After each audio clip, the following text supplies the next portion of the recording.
Chapter 1। अब देखते हैं चैप्टर 1 में किस तरह के सवाल आ रहे हैं और क्या है। Explain private company as specified in companies act with reference to private limited company. इस रूल पे कमेंट करें कि डायरेक्टर जो है किसी भी फुली पेड शेयर्स के ट्रांसफर को नहीं रिफ्यूज करेंगे अनलेस ट्रांसफर डीड डिफेक्टेड या इनवैलिड हो।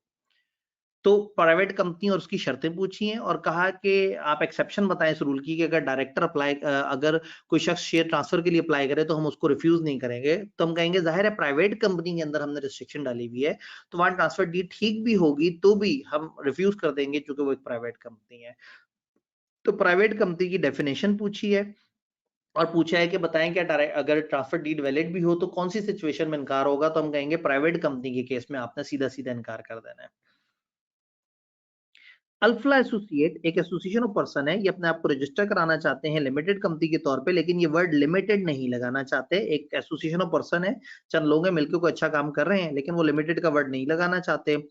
आपने कंपनीज एक्ट के मुताबिक बताना है वो कौन सी कंडीशन है that need to be satisfied before SCCP में इशू अ लाइसेंस, कि वो लिमिटेड के बगैर भी अपना एक इदारे का नाम बना के चल सकते हैं। तो लाइसेंस हासिल करने की जो 4 शर्तें थी वो पूछी हुई हैं और बताएं वो कौन सी कंडीशंस हैं जिसमें लाइसेंस रिवोक हो सकता है और उसके क्या कॉन्सिक्वेंस होंगे। ये जिस जमाने का सवाल है उस जमाने में कंपनीज ऑर्डिनेंस हुआ करता था और उस जमाने में ज्यादा लंबी चौड़ी डिटेल्स नहीं थी, लेकिन जो कंपनीज एक्ट 2017 जब आया तो उसने काफी लंबी चौड़ी डिटेल्स बताई। आज के जमाने में ये सवाल आता तो ये 7 से 8 नंबर का कम से कम होता, क्योंकि अब हमें पूरे कॉन्सिक्वेंसेस पता है कि आपने इतने दिनों में यूं करना है, इतने दिनों में यूं करना है, इतने दिनों में यूं करना है। तो एक टाइप 2 सवाल था जिसमें उन्होंने पूछा है कि लाइसेंस हासिल करने की कंडीशंस बताओ और लाइसेंस रिवोक किस वजह से होता है और उसके बाद क्या होता है, पूरा सेक्शन ही पूछ डाला। तो आइडियली ये 15 नंबर का सवाल होता आज के जमाने में तो ये हमारी किताब से आंसर होता।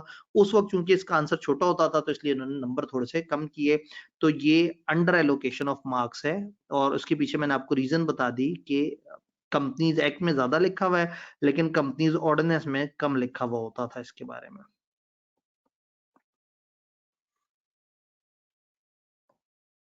Identify the situation specified under the Companies Act in which a company shall be considered to be a subsidiary of another company। एक कंपनी दूसरे की सब्सिडरी कब मानी जाएगी? लो जी, इन्होंने सब्सिडरी कंपनी की डेफिनेशन पूछ ली।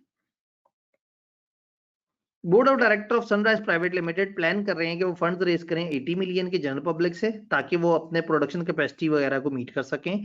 ऑथराइज कैपिटल और पेड अप कैपिटल इस वक्त 200 मिलियन है। बताएं कंपनी को क्या चेंजेस करनी होंगी आपको अपने आर्टिकल्स में ताकि आप रेज कैपिटल कर सकें पब्लिक से। आर्टिकल्स में क्या चेंज करना होगा? अगर कहते हैं ना आर्टिकल्स और मेमोरेंडम में, तो हम कहते हैं भाई आपका ऑथराइज कैपिटल भी 200 मिलियन है, पेड अप कैपिटल भी 200 मिलियन है, तो पहले मेमोरेंडम चेंज करो और अपना ऑथराइज कैपिटल बढ़ा लो। लेकिन इस वक्त उन्होंने मेमोरेंडम की चेंज नहीं पूछी, वो कह रहे हैं बताओ आर्टिकल्स में क्या चेंज करना पड़ेगा।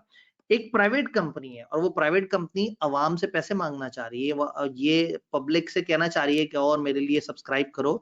तो बेसिकली हमें बताना होगा कि नहीं भाई अब आपको अपने आर्टिकल्स चेंज करके वो 3 रिस्ट्रिक्शंस खत्म करनी होंगी। वो 50 मेंबर्स वाली रिस्ट्रिक्शन, वो शेयर ट्रांसफर करने वाली रेस्ट्रिक्शन, वो इनवाइट करने वाली रेस्ट्रिक्शन। आप ये रेस्ट्रिक्शंस खत्म करेंगे ताकि आप एक पब्लिक कंपनी बन जाए। दूसरा, आप अपने नाम के साथ वो जो प्राइवेट का वर्ड्स लगे हुए हैं वो खत्म कर देंगे। तो टेक्निकली इन्होंने डेफिनेशन ऑफ प्राइवेट कंपनी पूछी है चालाकी से और आपको ये नहीं कहा कि हमें प्राइवेट कंपनी को डिफाइन कर दो। उन्होंने कहा एक प्राइवेट कंपनी है वो जनरल पब्लिक से पैसा मांगना चाहती है, तो बताओ आर्टिकल्स में क्या चेंज करे। तो आप कहेंगे आर्टिकल्स में ये 3 शर्तें तो चेंज कर दें ताकि आप पब्लिक कंपनी बन जाए, और दूसरा ये है कि आप प्राइवेट के अल्फाज अपने नाम के साथ हटा दें। तो ये ना भी बताएं, पहली 3 बता दें, प्राइवेट कंपनी की डेफिनेशन भी बता दें तो भी चल जाएगी, क्योंकि प्राइवेट कंपनी वो है विच बाय आर्टिकल्स रिस्ट्रिक्ट कर दे। तो आर्टिकल में ये वाली चेंजेस का मतलब है कि वो प्राइवेट कंपनी की डेफिनेशन पूछ रहे हैं। टाइप 2 सवाल बनाया, देखने में लॉजिकल था लेकिन पूछी हुई उन्होंने डेफिनेशन थी। Shaban enterprises association of person है, डायरेक्टर एक कंपनी बनाना चाह रहे हैं लेकिन इसकी नेचर ऐसी है कि वो नहीं चाहते कि वर्ड लिमिटेड इसके नाम में हो। बताएं वो क्या कंडीशन मीट करनी होंगी जिससे आप अपना ऑब्जेक्टिव मीट कर लें। यानी कि ऐसा इदारा जो आप लिमिटेड का वर्ड नहीं यूज करना चाह रहे हैं, अच्छे कामों के लिए बनाना चाह रहे हैं, तो क्या शर्तें पूरी करेंगे। तो लाइसेंस हासिल करने की जो 4 शर्तें हमने पढ़ी हुई हैं वो उन्होंने पूछी हैं। यानी कि शबान एंटरप्राइजेज होती या रमजान एंटरप्राइजेज होती, वो 4 शर्तें फॉलो करनी है। स्टार्स प्राइवेट लिमिटेड इनकॉर्पोरेट होती है जनवरी 2012 में। बिलाल के पास 90% शेयर्स हैं और 10% शेयर्स उसकी बीवी के पास हैं। इसका मतलब है 2 हैं इसके members. Bilal intend to convert the company into public company. Bilal अपनी इस कंपनी को पब्लिक कंपनी बनाना चाहता है, unlisted. List down necessary changes that SPL would have to make in articles of association. Articles में क्या चेंजेस करनी पड़ेगी? वही वाली बात है कि अगर आप प्राइवेट कंपनी से पब्लिक बनना चाह रहे हैं, आप तो आपको प्राइवेट की वो 3 शर्तें माइनस करनी पड़ेंगी। जिस जमाने का सवाल है, उस जमाने में हमारे सिलेबस में रूल्स होते थे कि प्राइवेट से पब्लिक में कैसे कन्वर्ट हो। तो आज की डेट में हम इसको आंसर करेंगे कि भाई आप वो प्राइवेट की 3 शर्तें रिमूव कर दें तो फिर आप पब्लिक कंपनी बन जाएंगे। तो ये उसी तरह का सवाल जिस तरह का हमने इससे पहले देखा था। State briefly restrictive condition under which a private company incorporated. Private company किन शर्तों के तहत इनकॉर्पोरेट होती है? टाइप 1 सवाल इन्होंने प्राइवेट कंपनी की डेफिनेशन रट्टे में पूछ ली। Under provision of Companies Act, list the circumstances under which Mahkoom Limited may be deemed to be subsidiary of Hakim Limited. Rather than वो कहते हैं एक कंपनी दूसरे की सब्सिडरी कब कहलाएगी, उन्होंने 2 नाम ले लिए। उन्होंने कहा बताएं कब महकूम लिमिटेड हाकिम लिमिटेड की सब्सिडरी कहलाएगी। टाइप 2 सवाल है, आप कहेंगे कि फॉलोइंग केसेस में महकूम लिमिटेड सब्सिडरी ऑफ हाकिम लिमिटेड समझी जाएगी, और नीचे आपने फिर होल्डिंग सब्सिडरी की वो 3 जो शर्तें हैं वो बता देनी है। कंपनीज एक्ट के मुताबिक बताएं स्पेशल रेजोल्यूशन किसे कहते हैं? टाइप 1 रट्टे वाला सवाल उन्होंने पूछा, फड़का फड़कू देंगे इंशाल्लाह। What is meant by term member as described in companies act? Companies act में टर्म मेंबर उन्होंने पूछा, तो ए जो है इसमें प्योर रट्टा हो गया। और बी को देखते हैं। पाबंद लिमिटेड अब इनकॉर्पोरेशन के प्रोसेस में है और रजिस्ट्रार के पास उन्होंने एप्लीकेशन दी है, लेकिन रजिस्ट्रार ने रिफ्यूज कर दिया है रजिस्टर करना। कंपनीज एक्ट के मुताबिक बताएं कि उनके पास क्या ऑप्शन अवेलेबल है इस रिफ्यूजल के बाद, वो क्या कर सकते हैं, क्या रीजंस हो सकती हैं इस रिफ्यूजल की, और क्या ऑप्शंस उनके पास अवेलेबल है। तो रीजन ये हो सकती है, हमने कहा था कि रजिस्ट्रार देखेगा कि आपने कंपनी लॉ वगैरह को फॉलो किया है, अगर नहीं फॉलो किया तो आपको रिफ्यूज कर देगा। ऑप्शंस क्या है? आप रिवाइज डॉक्यूमेंट भी जमा करा सकते हैं, आप अपील में भी जा सकते हैं। तो ये प्रोसेस उन्होंने पूरा का पूरा पूछ लिया। टाइप 2 सवाल है, पाबंद होती या गैर पाबंद होती, वो प्रोसेस वही है। आपसे उन्होंने कोई बहुत लॉजिकल डिबेट नहीं करवाई, एक प्रोसेस पूछा है। तो टाइप 2 सवाल में नॉर्मली प्रोसेस, डेफिनेशन, ये इस तरह की चीज पूछते हैं किरदारों को यूज करके। Organisation working for useful objects often need protection of limited liability, और कुछ सर्टेन कंडीशन है जो जिससे आपको एग्जाम्पशन मिल जाती है। वर्ड लिमिटेड आप नहीं लिखेंगे, वो कंडीशंस बताएं और वो अथॉरिटी बताएं जिसने आपको ये लाइसेंस देना है कि आप बगैर लिमिटेड का नाम लिए इस्तेमाल कर सकते हैं। वही 4 शर्तें, वही एससीसीपी को अप्लाई करना। टाइप 2 सवाल है, आप नोट कर रहे हैं, आपको चंद सवालों की रेपिटेशन नजर आ रही है।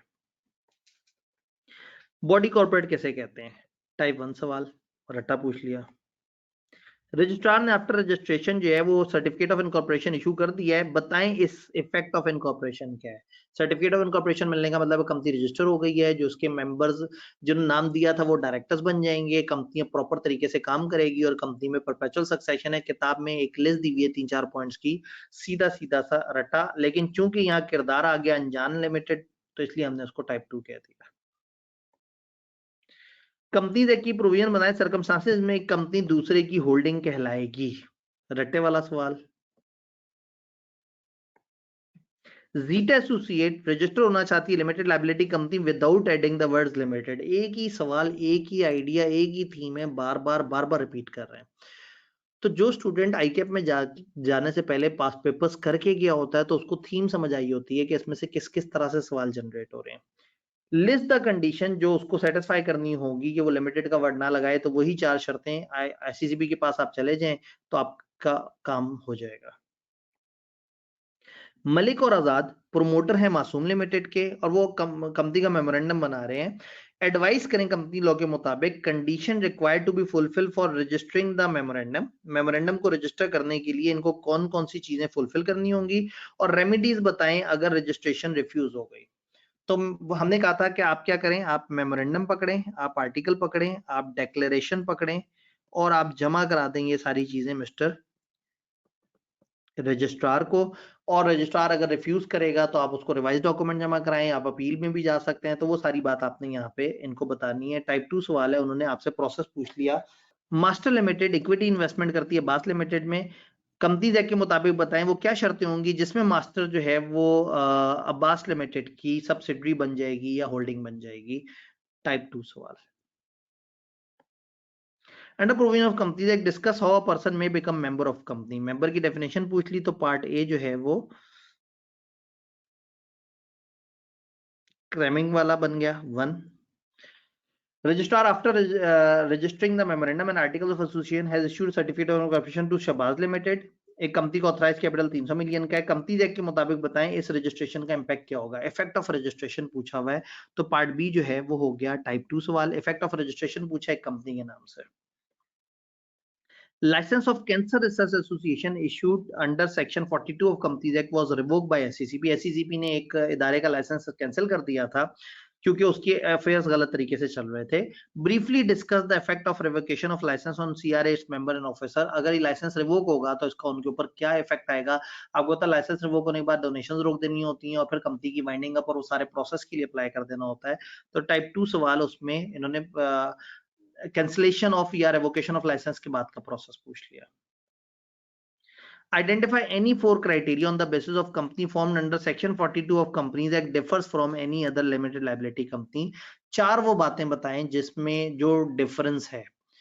तो सादा कंपनी में और नॉट फॉर प्रॉफिट। तो नॉट फॉर प्रॉफिट की 4 शर्तें आपको याद है। एक शर्त ये है कि डिफाइंड ऑब्जेक्ट होगा। तो आप कहें बाकियों में डिफाइंड ऑब्जेक्ट नहीं होता, इसमें डिफाइंड ऑब्जेक्ट होता है। फिर उन्होंने कहा था कि हम मेंबर्स को डिविडेंड नहीं देंगे। वहां ऐसा नहीं होता, मेंबर्स को डिविडेंड दे सकते हैं। उन्हें कहा था कि हम पैसा सिर्फ ऑब्जेक्ट्स की प्रमोशन में लगा सकते हैं, बाकी कंपनियां किसी भी जगह लगा सकती हैं। फिर इसके नाम के साथ लिमिटेड नहीं लगाना होता, जबकि यहाँ ऐसी कोई शर्त नहीं है, लगाना होता है। ये नहीं लिखेंगे कि ये कंपनी पाकिस्तान के बेस्ट इंटरेस्ट में होगी या ये अगेंस्ट नहीं आएगी, जबकि वो आ सकती है। तो 4 में से 3 बातें तो आपको वहीं से मिल गई। एक बात आप खुद से भी लिख सकते हैं, बाकी आप लिखना चाहें तो ये SCCP को अप्लाई करती है, वो नहीं करती। ये ऐसे होती है, नॉट फॉर प्रॉफिट होती है, वो कुछ भी हो सकती है। तो सेक्शन 42 वाली कंपनियां पहली दफा सारे पास पेपर में पहली दफा आपने देखा है उन्होंने किसी टॉपिक को सेक्शन नंबर से पुकारा है कि सेक्शन 42 वाली कंपनी। तो ये सेक्शन नंबर आपने याद रखते हैं। सेक्शन 42 का मतलब हमेशा होगा association not for profit.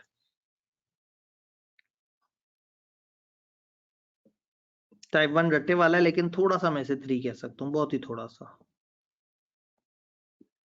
Identify when a business is mandatory required to be registered as a company. कब एक बिजनेस को लाजमी रजिस्टर होना होगा। हमने कहा 20 से ज्यादा बंदे अगर मिलजुल के काम कर रहे हैं तो ऐसा होगा।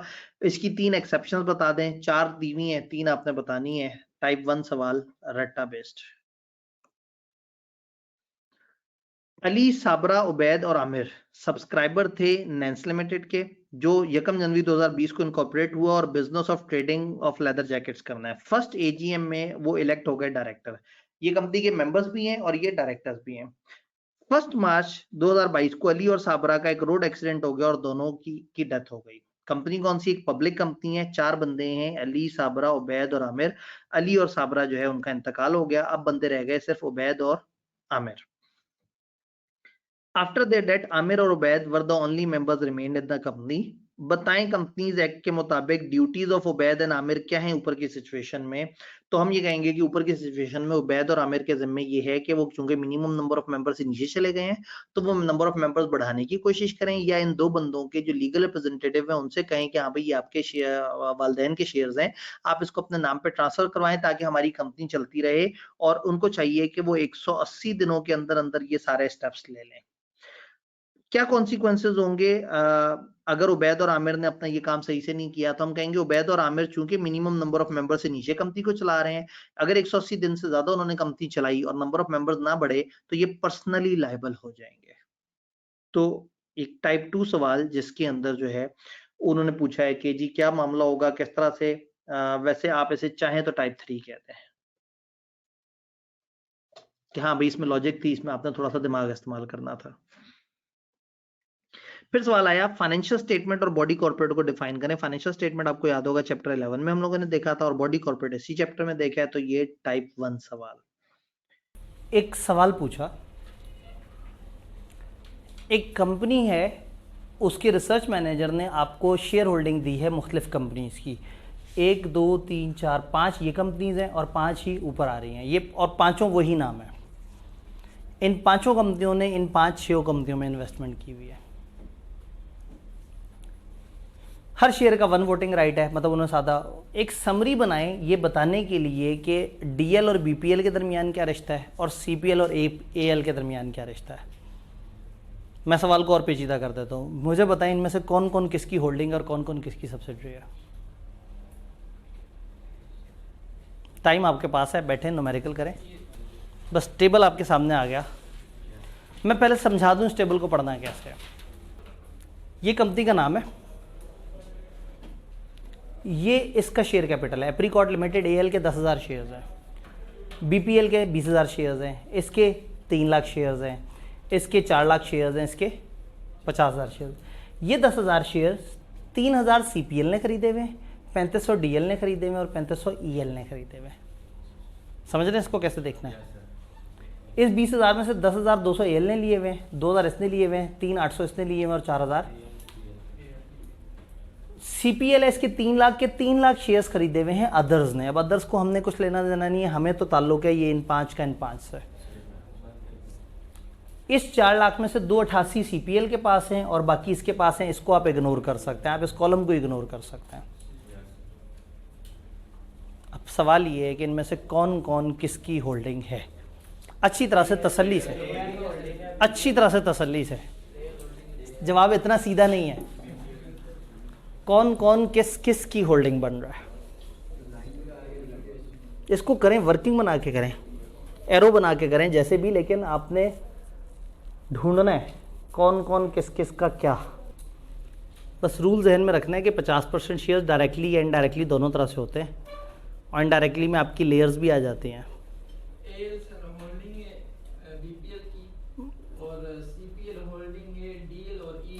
ठीक है, बस अगर मैं 5-6 और रिश्ते भी बता दूं, मैक्सिमम निकालें इसमें से। सवाल की रिक्वायरमेंट इग्नोर करें, आपने इन 5 कंपनियों का 5 कंपनियों से रिलेशन बताना है। कौन कौन किस किस की होल्डिंग और सब्सिडरी बन जाती है। चलें जी, थोड़ा सा ऐसे करते हैं। कौन सी कंपनी सबसे आसान है? सीपीएल। सीपीएल के शेयर सिर्फ अदर्स के पास है, तो सीपीएल सबसे आज़ाद है, यानी सीपीएल की कोई होल्डिंग नहीं होगी, लेकिन सीपीएल लोगों की होल्डिंग हो सकती है। सीपीएल ने कहाँ कहाँ इन्वेस्ट किया हुआ है? 3,000 इसके शेयर्स खरीदे हुए, 2,000 इसके खरीदे हुए, 288 इसके खरीदे हुए और 20,000। सीपीएल किसी और की वो नहीं है, सब्सिडरी नहीं है, सीपीएल आज़ाद है। तो इस वक्त सीपीएल को देखते हैं। सीपीएल की एएल में जो इन्वेस्टमेंट है इग्नोर कर दें, इसमें 10% इग्नोर कर दें, इसमें तो सीपीएल होल्डिंग बन गई डीएल की। सीपीएल होल्डिंग बन गई डीएल की और इस 20,000 से कुछ हो रहा है। ठीक, इसका मतलब है सीपीएल डायरेक्टली होल्डिंग है डीएल की। ये इनडायरेक्टली भी किसी की होल्डिंग हो सकती है। इनडायरेक्टली में सीपीएल की अपनी शेयर होल्डिंग भी देखेंगे एंड इसकी लेयर। सीपीएल और डीएल ने मिलके, सीपीएल और डीएल ने मिलके मोर देन 50% शेयर्स लिए हुए, तो सीपीएल होल्डिंग बन गई एएल की इनडायरेक्टली वाले रूल से। अच्छा, ये लेस है, ओके, ये 100%, तो ईएल की भी होल्डिंग बन गई, ये सब्सिडरी बन गई। क्योंकि ईएल भी आपकी सब्सिडरी बन गई और एएल भी बन गई और डीएल भी बन गई, तो सीपीएल इन तीनों के साथ मिलके अगर किसी कंपनी के आधे से ज़्यादा शेयर्स खरीद ले,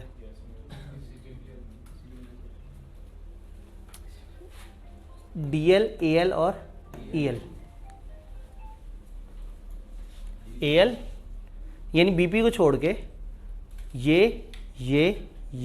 और ये, इन चारों ने मिलके अगर कहीं खरीदा हुआ हो, एक ही बच गई, ये वाली, और इसके सारे के सारे शेयर्स। तो CPL होल्डिंग बन गई BPL की भी, ऐसे ही है, BPL की भी होल्डिंग बन गई।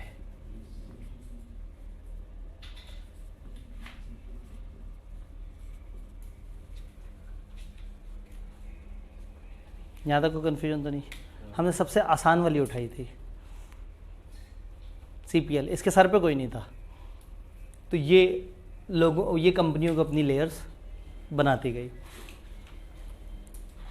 AL की बात करें, AL ने BPL के इतने शेयर्स खरीदे हुए, तो इसका मतलब है कि जो AL है उसकी सब्सिडरी बन गई BPL।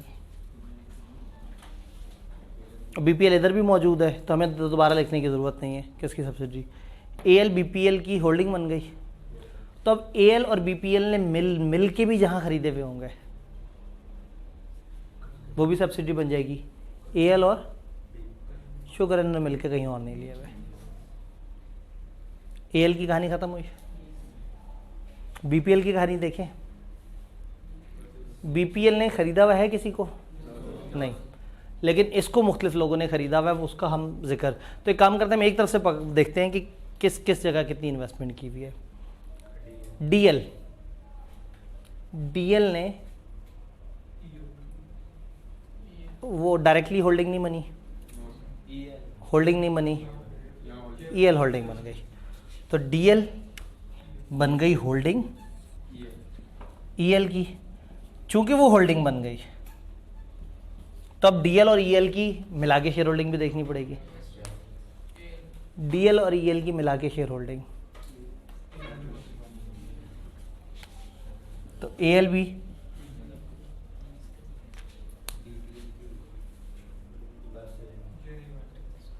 ये नहीं है, ये DL EL हो गया और AL हो गया। DL EL और AL ने मिलके क्या क्या किया हुआ है?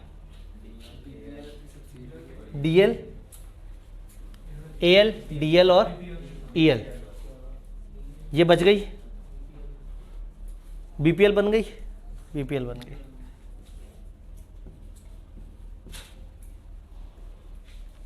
हाँ जी, हम किस किस को देख रहे हैं? AL EL और AL, AL EL और अब EL भी आ गई है साथ, DL EL AL और BPL। यानी इसको छोड़ के बाकी सब, AL होल्डिंग है, सब्सिडी बन गई है, बचती कौन सी अब? CPL, और CPL के शेयर्स तो हैं किसी और के पास, बाकी चारों इसमें कवर हो रही हैं। EL रह गई। EL ने कहाँ कहाँ खर्च किया हुआ है? EL में बचत है, इसमें AL इनमें से किसी की सब्सिडी होल्डिंग नहीं बन पा रही, तो नक्शा कुछ इस तरह से बना। सवाल ने क्या पूछा था? DL और BPL का आपस में रिश्ता बता। होल्डिंग सब्सिडी का रूल देखते हुए आपने देखना है कि डायरेक्टली आपके पास कितना है और इनडायरेक्टली कितना है। इनडायरेक्टली का मतलब है आपकी लेयर्स के पास कितना है, तो अपना और लेयर्स को जोड़ के अगर 50% से ऊपर चले गए तो आप होल्डिंग बन जाएंगे। ये एक खूबसूरत सा सवाल है कि आपने पूछा था। रिश्ता किससे पूछा है? DL और BPL का आपस में, DL और होल्डिंग सब्सिडरी का रिलेशन है। CPL और AL,